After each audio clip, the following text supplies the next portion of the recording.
bienvenue dans cette nouvelle leçon. Aujourd'hui, nous allons parler du communautarisme économique dans la partie 1. Le communautarisme économique, c'est une notion extrêmement importante à comprendre et c'est une notion qui est utilisée dans tous les pays du monde qui se sont développés économiquement. L'Afrique et le Cameroun en particulier restent les seuls pays à ne pas vouloir utiliser ces principes de base en économie afin de pouvoir se développer de façon efficace. Donc aujourd'hui, dans cette partie 1, je vais vous présenter ce que c'est que le communautarisme économique en vous prenant en exemple une société dans notre environnement, ou plutôt dans notre quartier, le Cameroun, et plus globalement dans notre pays, l'Afrique, qui vous permettent de comprendre comment l'utilisation de cette stratégie permet beaucoup plus efficacement de se développer sur le plan économique.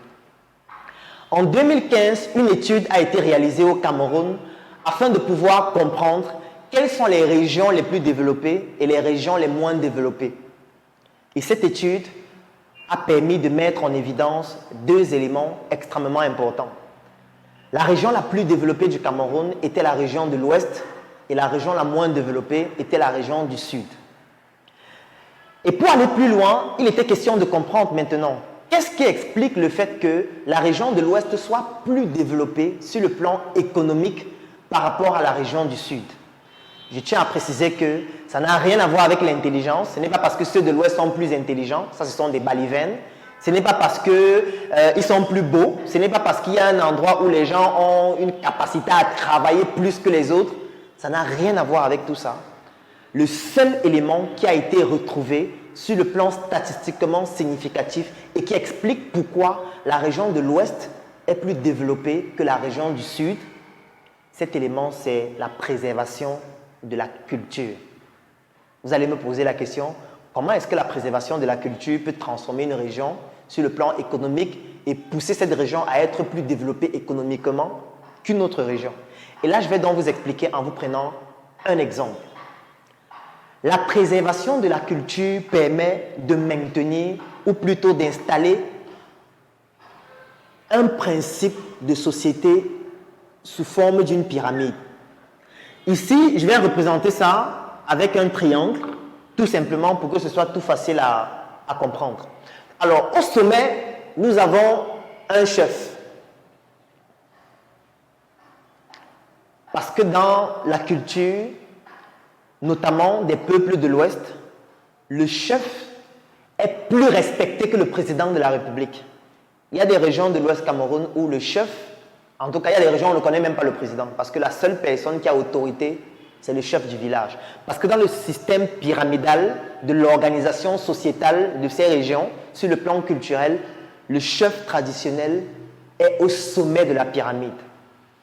Et dans les principes culturels, on s'est rendu compte qu'il était important que le chef soit respecté.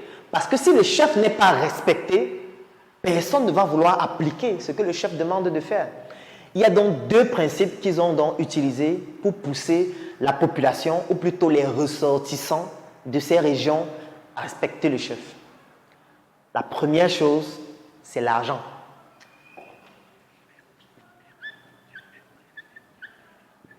Vous allez certainement vous demander comment est-ce que je peux dire l'argent? L'argent, c'est le seul langage qu'on comprend dans notre société. Nous sommes dans une société qui est devenue purement capitaliste et dans laquelle il n'y a que l'argent que les gens comprennent. Quand vous n'avez pas d'argent, vous ne pouvez pas être respecté. On ne respecte que ceux qui ont l'argent. J'aime toujours prendre l'exemple avec les Asiatiques, notamment les Chinois, qu'avant on appelait les jaunes. Aujourd'hui, l'expression les jaunes a totalement disparu parce que désormais, les Chinois ont de l'argent et ils ont de l'influence. Laissons même les Chinois, allons dans votre famille. Observez dans votre famille ceux qui ont de l'argent et ceux qui n'en ont pas. On ne respecte que ceux qui ont de l'argent. Même lorsque dans une famille, c'est le plus petit, c'est-à-dire le cadet qui a plus d'argent, lorsqu'il y a un deuil par exemple, on attend que le cadet arrive. Même s'il est à l'étranger, on va attendre 2 mois, on va laisser le corps à la mort. Parce qu'il va falloir que ce cadet-là vienne dire comment ça va se passer. Parce qu'il a de l'argent. On ne respecte que ceux qui ont de l'argent. Et étant donné qu'ils avaient donc compris ce principe sur le plan culturel, ils ont donc décidé de mettre sur pied un principe qui va permettre à ce que le chef traditionnel puissent avoir de l'argent. Et je vais prendre un exemple avec un village. Je ne vais citer aucun village pour ne pas stigmatiser. Il y a un village récemment où on a intronisé un chef à l'ouest du Cameroun. Et dès qu'on a fini d'introniser le chef, les élites du village ont mis à la disposition du chef 2 véhicules Prado totalement neufs. Ces différents véhicules d'une valeur de 80 millions chacun des véhicules. Pourquoi? Et ça, c'est quelque chose parmi tant d'autres choses qu'on met à la disposition du chef, parce qu'il faudrait que les populations comprennent que sur le plan économique, le chef n'a pas de problème sur le plan économique, donc c'est un facteur par lequel on respecte le chef. Deuxième élément qui a été mis en exergue pour qu'on respecte le chef, c'est ce que je vais appeler les principes magiques. Les principes magiques, je préfère appeler ça comme ça. Pourquoi? Parce que lorsqu'on intronise un chef à l'ouest du Cameroun, il va aller pendant un certain temps dans certaines régions ou dans certains villages, ça s'appelle le Lakam.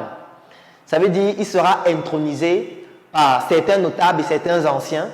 Et on fait comprendre à la population que pendant cette phase d'intronisation-là, en fait, on est en train de lui donner les pouvoirs sacrés. On est en train de transformer et de lui donner toute l'onction du village afin qu'il puisse avoir un impact sur tous les ressortissants du village, même à distance. Et quand le chef sort donc de là, toute la population comprend que désormais, le chef a des pouvoirs magiques. Si le chef te demande de faire quelque chose et tu ne le fais pas, il a la possibilité d'avoir un impact sur ta vie, même à distance. Et c'est dans ces principes-là souvent qu'on fait comprendre que le chef peut te lancer la foudre. Il y a des notables qui viennent juste après le chef, qui ont la possibilité de faire pousser des plantains en une seule journée. Les plantains commencent à mûrir, on commence à manger. Et la population comprend que, attention, le chef et les notables, désormais, ont un certain pouvoir sur nous. Si on ne respecte pas ce qu'ils nous demandent de faire, on peut subir une malédiction. Voilà donc les 2 principes culturels qui ont été mis en exergue et qui permettent de faire en sorte que toute la population puisse respecter le chef. Bien évidemment, il y a beaucoup d'autres principes, mais j'ai voulu retenir les 2 principaux. Mais dans la région du Sud, dans laquelle j'ai fréquenté, parce que j'ai été à l'internat au lycée classique et moderne de Bolova pendant 4 ans, au sud du Cameroun, le chef n'est respecté par personne. Le chef n'a pas la possibilité de dire quelque chose à un ressortissant du village jusqu'à y respecter. Parce que non seulement le chef n'a pas suffisamment d'argent, et en plus, personne ne reconnaît en le chef des pouvoirs magiques, s'il faut le dire de façon beaucoup plus simple. Alors, ces 2 principes donc poussent le chef dans les régions de l'ouest du Cameroun à pouvoir mettre sur pied un principe communautaire qui est extrêmement puissant. Je vais vous donner un exemple avec une région ou plutôt un village. Bien évidemment, je ne vais pas citer de village pour ne pas stigmatiser, parce que ce qui est plus important, c'est le principe de fonctionnement du communautarisme économique qu'il est important d'appliquer. Alors, dans ce village, ils se sont rendus compte que les ressortissants du village se retrouvent là. Et ils ont très vite compris que pour que le village puisse se développer économiquement à travers un principe communautaire, il faudrait que la population soit beaucoup plus grande. Parce que plus on est grand et plus les échanges sont importants et volumineux et plus on peut gagner de l'argent. Donc, un autre principe, c'est lequel? C'est qu'il faudrait que le chef puisse servir d'exemple. Et le chef doit servir d'exemple pour pouvoir inciter la population à pouvoir s'agrandir rapidement. Et pour ça, le chef doit avoir plusieurs femmes. C'est la raison pour laquelle dans les régions de l'Ouest, tous les chefs ont plusieurs femmes. Il y a des chefs qui ont 10, 20, 30 femmes, parfois beaucoup plus, et beaucoup d'enfants. Et qu'est-ce que ça entraîne dans la population? Ça se transforme comme étant un reflet de l'attitude qu'il faudrait adopter. C'est la raison pour laquelle c'est l'une des régions du Cameroun où les femmes font le plus d'enfants. Moi, par exemple, je viens d'une famille où nous sommes 8. Moi, je connais des personnes qui sont 11, 12, 13, et là, je parle d'une seule femme. Ça veut dire que quand nous sommes dans les foyers polygamiques, moi, j'ai des oncles, j'ai des cousins qui sont dans des familles où il y a 22, 30, 40 enfants. Bien évidemment, lorsqu'il y a 40 enfants dans une famille, les échanges économiques sont plus importants qu'une famille où il n'y a que 2 enfants ou 3. Ça, c'est la deuxième chose. L'autre chose sur le plan communautaire, c'est le fait que la région de l'Ouest, c'est une région qui est très petite en superficie. Et ils ont donc très vite compris ça, que tous les ressortissants du village ne vont pas rester au village. Ils seront amenés à se déplacer pour aller dans d'autres régions du Cameroun et même d'autres pays. Et pour donc permettre que le principe communautaire continue de s'effectuer, même lorsqu'ils se déplacent, ils ont donc décidé de créer ce qu'on appelle dans le jargon courant les tontines, ou encore les njangis, ou tout simplement des réunions. Alors comment est-ce que ça fonctionne? Ça veut dire que dans le village, il y a des tontines. Les tontines sont représentées à travers des réunions qui sont segmentées en fonction des catégories de la population. Ça veut dire qu'il y a des réunions des élites, il y a des réunions des femmes, il y a des réunions des étudiants, il y a des réunions des élèves, ainsi de suite. Et comme ils étaient conscients du fait que, étant donné que la région est petite et qu'ils sont amenés à se déplacer, ils ont donc décidé de mettre sur pied des représentants du chef dans toutes les autres régions du Cameroun et même à l'étranger. Et qu'est-ce qui se passe donc? Ce qui se passe, c'est quoi? C'est que dans la ville de Yaoundé, par exemple, tous les ressortissants de ce village qui seront dans la ville de Yaoundé vont créer des tontines. Dans la ville de Douala, ce sera exactement la même chose.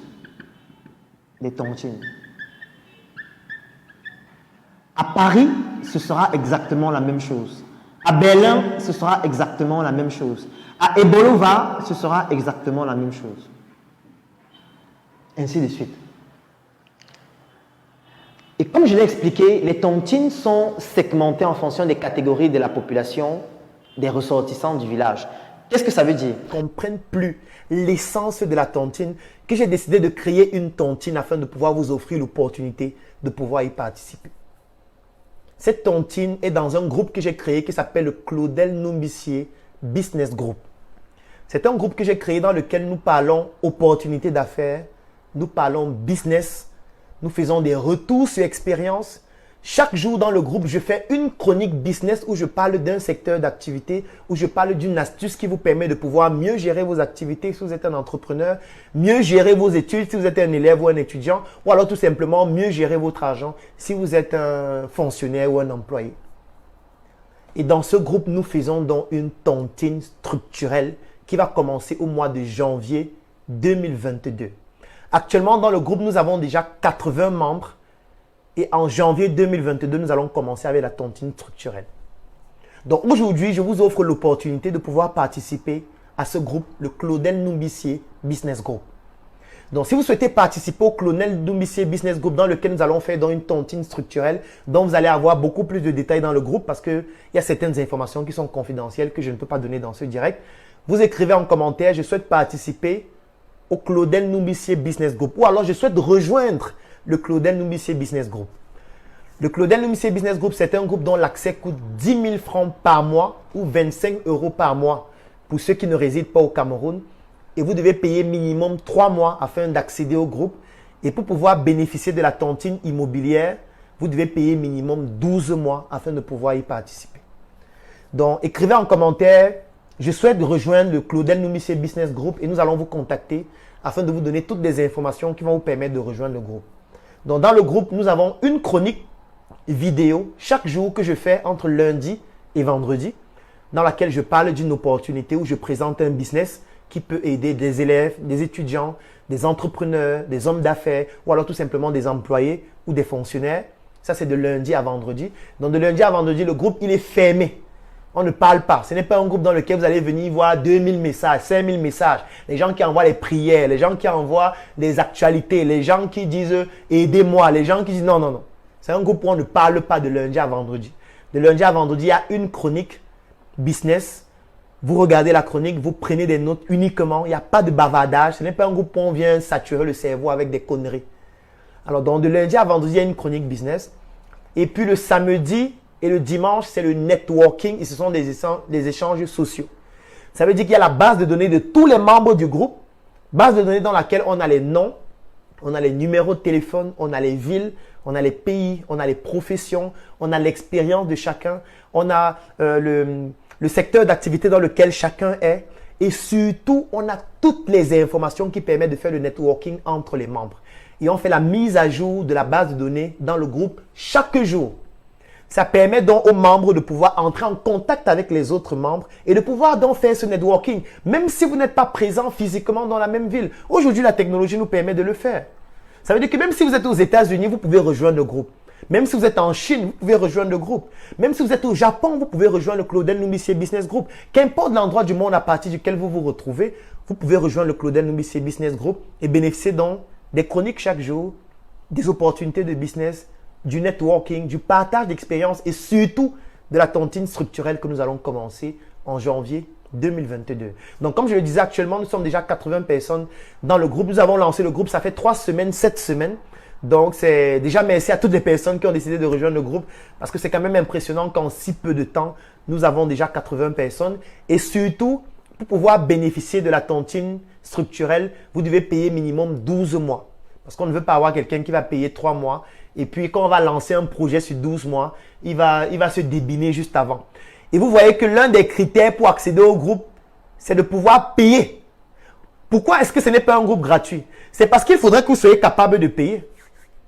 Et quand vous allez payer maintenant en interne, on va analyser si vous avez des capacités de pouvoir faire la tontine. Et là, on va analyser votre business. Vous devez parler de ce que vous faites. Et on va faire des enquêtes sur ce que vous faites. On va analyser ce que vous faites. Parce que vous ne devez pas aller vous mettre quelque part, prendre l'argent n'importe où parce que vous voulez intégrer le groupe. Vous allez intégrer le groupe, mais au fur et à mesure, on va se rendre compte que vous n'avez pas une activité qui vous génère des revenus. Et là, vous allez être exclu du groupe. Donc, vous pouvez être un salarié. Ça veut dire que vous avez une activité qui vous génère des revenus, c'est-à-dire votre emploi qui vous génère un salaire à la fin du mois. Oui, là, vous pouvez intégrer le groupe. Si vous êtes un étudiant, vous devez avoir une activité que vous faites en étant étudiant.